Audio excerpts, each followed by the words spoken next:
বাবুর জন্য এই ললিপপটা নিয়ে এসেছি। বাবু তো এটা কোনোদিন চোখেও দেখেনি। এখন আমি ওকে এটা দেবো, ও খুব খুশি হবে। যাই, বাবু ওইদিকে খেলছে, গিয়ে দিয়ে আসি। এই বাবু, বাবু কোথায় তুই? ও তুই খেলছিস? তো তোর জন্য আমি একটা জিনিস এনেছি, তুই কি নিবি? কি জিনিস? তুই নিজেই দেখ, চোখ বন্ধ কর, হাত পাত।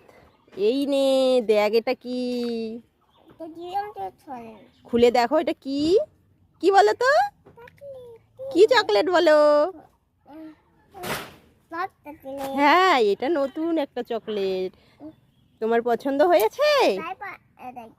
এটা বাজারে নতুন এসেছে সোনা, তাই আমি তোমার জন্য নিয়ে এসেছি। তুমি খুশি? হ্যাঁ হ্যাঁ, সবাই মিলে নিয়ে এসেছি। হ্যাঁ, তুমি খুশি হয়েছো? হ্যাঁ, তুমি খুশি হয়েছো? ঠিক আছে, খেয়ে নাও।